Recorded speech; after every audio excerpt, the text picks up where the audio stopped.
დავიწყოთ ქალბატონო ლიკა ხო? ლიკა თქვენგან. მოკლედ, უნდა წავიკითხო, პირველი კითხვა, ანუ რენატა ტებალდის და მარიო დელ მონაკოს საერთაშორისო საოპერო მომღერლების აკადემიის მემორანდუმის ფარგლებში აქამდე განხორციელებულ პროექტებზე მინდა ვისაუბროთ, სანამ უშუალოდ დღევანდელ კონცერტზე ვისაუბრებთ, იმიტომ რომ როგორც ვიცი, რაღაცა პროექტები არის აქამდე განხორციელებული. დიახ, მოგესალმებით. ფაქტიურად ეს მემორანდუმი აკადემიასა და მუსიკალურ ცენტრს შორის უკვე მესამე წელია გაფორმდა და ამ 3 წლის განმავლობაში საკმაოდ დიდი პროექტები გავაკეთეთ ერთად. ეს იყო როსინის 150 წლის თავის მნიშვნელოვან თარიღთან დაკავშირებით როსინის სტაბათ მატერი, სადაც მუსიკალური ცენტრის კაპელა მიიღო მონაწილეობა სოლისტებმა და დირიჟორებმა, რა თქმა უნდა, დავით მუქერიამ. შემდეგ იყო საერთო პროექტი, ძალიან დიდი პროექტი ბოჰემა, რომელიც აკადემიამ და მუსიკალურმა ცენტრმა ერთად განახორციელა. საპრემიერო სპექტაკლები გაიმართა ბათუმის მუსიკალურ ცენტრში და შემდეგ იტალიის 2 ისტორიულ თეატრში. ჩვენ ძალიან ამაყები ვართ, რომ გვაქვს საშუალება და რაც თავარია გვაქვს რესურსი მუსიკალურ ცენტრსაც და აკადემიასაც, რომ ესეთი პროექტები საქართველოს-იტალიის ერთობლივი ნამუშევარი გავაცნოთ ჩვენს ქართველ და იტალიელ მსმენელს და მაყურებელს. მოკლედ, სანამ უშუალოდ დღევანდელ კონცერტზე ვისაუბრებთ, ვიცით რომ მუსიკალური ცენტრი ახორციელებს ამ პროექტს, მაგრამ ტარდება ბათუმის დრამატულ თეატრში. რატომ განაცდა რომ დრამატულ თეატრში ჩატარებული იყო და არა მუსიკალურ ცენტრში? ესეც საინტერესო ალბათ ეს კითხვა დაისმებოდა. ალბათ ჩვენ წლების განმავლობაში როცა თავიდან თუცა ოპერის თეატრი იყო და გახსოვთ რომ სპექტაკლები ჩვენ დრამატულ თეატრში მართავდით, შემდეგ უკვე მუსიკალური ცენტრი 2004 წლიდან მაშინაც დრამატულში მე გავიდა ძალიან დიდი ხანი, არის 15 წელი მე მგონი, როდესაც ჩვენ დრამატული თეატრის სცენაზე არ გამოსულა და ერთგვარი რაღაც სურვილი ქონდა რაღაც პრემიერის მომენტი გვინდოდა უკვე ახალ შენობაში და მაყურებლისთვისაც ახლა უფრო კომფორტული იქნება ამ შემთხვევაში ახლა ქალაქის ცენტრში ქალაქის გულში. კარგი ბატონო, ანუ ისეთი არაფერი უბრალოდ ბათუმის დრამატულ თეატრს ვეცით პატივი და გაიჩავეთ ამ თეატრში. ძალიან კარგი. საინტერესო ვინ მონაწილეობს დღევანდელ კონცერტში და ვთქვით რომ ყველაზე ცნობილი მომღერალი საქართველოს წარადგენს მსოფლიოს სცენებზე დღეს ყველა შეიძლება ვერ მაგრამ ძალიან დიდი ნაწილი მონაწილეობს ვინები არიან რომ უთხრათ მაყურებელს უფრო დავაინტერესოს ალბათ დავასახელებდი დირიჟორს ალბერტო ვერონეზის ძალიან ცნობილი დირიჟორი და არა მხოლოდ ცნობილი ის გახლავთ პუჩინის სახელობის ფესტივალის სამხატვრო ხელმძღვანელი და მთავარი დირიჟორი ასე რომ ასეთი რანგის დირიჟორი ვიხილოთ ბათუმში და ამ კონცერტისთვის მინდა გითხრათ რომ ძალიან ბევრ ქვეყანას ამისი ფუფუნება არ გააჩნია ასე რომ ეს არის ძალიან მნიშვნელოვანი ფაქტი და ვთვლი რომ დავით მუქერიას პირადი კონტაქტებით და ასევე მუსიკალური ცენტრის მონდომებით ჩვენ გვაქვს საშუალება ეს ის ხელმძღვანელებს რა თქმა უნდა მისი დირიჟორობით იქნება კლასიკური მუსიკის კონცერტი ასევე მინდა აღვნიშნო რომ პროგრამა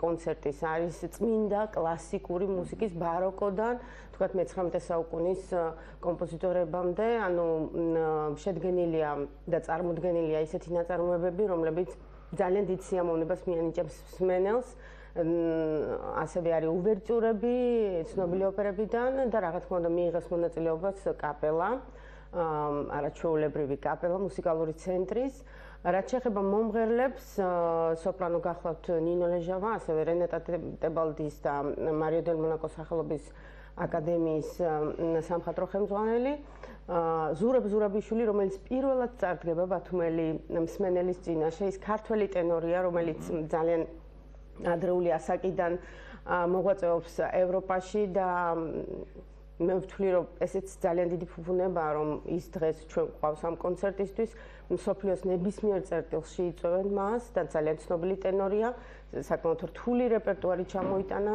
ბათუმელი მსმენელისთვის და რა თქმა უნდა წარმოდგენილია მუსიკალური ცენტრის ორი სოლისტი რა თქმა უნდა საუკეთესო კადრები ეს გახლავთ ჯახუტაშვილი ინგა ჯახუტაშვილი მეცო-სოპრანო და სულხან ჯაიანი ალბათ ჩვენი ქალაქის საოპერო მიმართულებით სიამაყეა ეს ორი ადამიანი, ვისთვით და არა მარტო ეს შეგვიძლია თარნაკაშიძე და შემდეგ ძალიან ბევრი ყავს ამ ქალაქს ისეთი მომღერალი, რომელიც ამ კონცერტში ჯაბასთან გადავკითხეთ, ჯაბა საინტერესოა დღეს უნდა ყოფილიყო თქვენთან ერთად ბატონი ალბერტო ვერონეზე, მაგრამ სამწუხაროდ ვერ მოხერხდა. აი მისი ვიზიტის შესახებ რამდენად გქონდათ უკვე შეხება მასთან და რამდენად კმაყოფილია ზოგადად ქართულის ამ კულტურით, საოპერო კულტურით, კლასიკური მუსიკის კულტურით და ზოგადად საქართველოზე რა დაბეჭდილება აქვს, თუ იყო აქამდე, თუ იყო საქართველოში ნამყოფი და შემდეგ. მოკლედ რომ გვიხათ ამ ადამიანს. ხა რა უკვე 2 დღეა მაესტრო უკვე ბათუმშია, რეპეტიციები მიდის სცენაზე, მუსიკალური ცენტრის სცენაზე მიდიოდა დღემდე რეპეტიციები. გუჩაერთო გუშინაც ჩვენ საერთო შეხვედრა ქონდა საღამოთი და იქაც აღნიშნა რომ ძალიან გაყოფილი და ძალიან სავსე იყო იმით რაც დახვდა მუსიკალური თვალსაზრისით, პროფესიონალიზმით, იმიტომ რომ სანამ მაესტრო ჩამოვიდა და უკვე დავით მუქერიამ სამხატვრო ხელმძღვანელმა ანუ სიმფონიური ორკესტრის ვისი პროექტიცაა ეს დღევანდელი კონცერტი მან მოამზადა ეს ორკესტრი წინასწარ და მის კოლეგას უკვე მაესტროს დაახვედრა ასაკერველი ეს კოლეგიალობა არსებობს ყოველთვის და ასე რომ ძალიან უფრო მეტიც ის ქართულ კულინარიასაც გაეცნო გუშინ და ისეთი კმაყოფილი იყო, ანუ ქართველებზე უკვე შეყვარებული არის და თან იტალიურ-ქართული ტანდემი რაღაცა ძალიან გავართ ჩვენ როგორც ამბობენ ემოციურად, მენტალურადაც და შესაბამისად იმედი არ გაუჭირდება მას დღევანდელ კონცერტზე წაძღვა ორკესტრის რომელიც არის. კაპელაზე მინდა გკითხოთ აუცილებლად, იმიტომ რომ კაპელა არის ჩვენი ქალაქის კიდე ერთი ძალიან დიდი სიმდიდრე. აბსოლუტურად გეთანხმებით. რამდენად არის კაპელა თავიდან ბოლომდე ჩართული კონცერტში თუ რაღაცა კონკრეტული ნომრებით არის? ამ კონცერტში 2-3 ნომერი აქვს კაპელას, რადგან როგორც გითხარით, არის ლირიული კონცერტი, ლირიული რეპერტუარის კონცერტი, მაგრამ კაპელის ჩართვა ეს ჩვენთვის ძალიან დიდი, ვთქვათ, პრესტიჟია. ამიტომ კაპელა იღებს მონაწილეობას, თუ არ ვწდები როსინის სტაბათ მატერიდან ნაწყვეტი იქნება შესრულებული და ჰენდელის უვერტიურიდან, ასე რომ საკმაოდ რთული ნაწარმოებია საგუნდო რეპერტუარისთვის და როგორც ყოველთვის ისინი მოწოდების სიმაღლეზე არიან.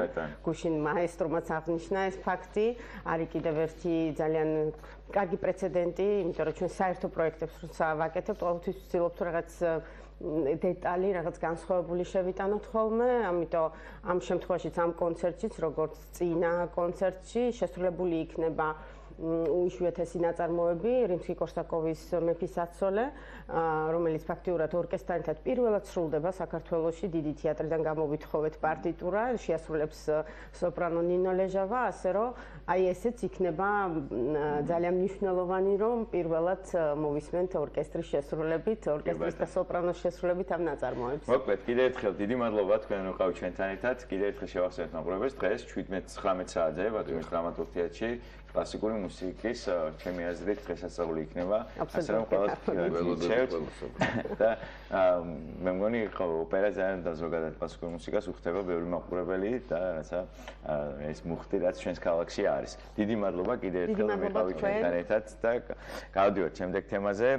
ქვია ვიქტორინა ჩვენს შემდეგ თემას. ვიქტორინის დღის კითხვას დასვამს 10 წლის მოსწავლე ნიკოლოზ მახარაძე ბათუმიდან, ვინ ამ კითხვის დასმის შემდეგ აუცილებლად ვრჩდება თქვენი აქტიურობა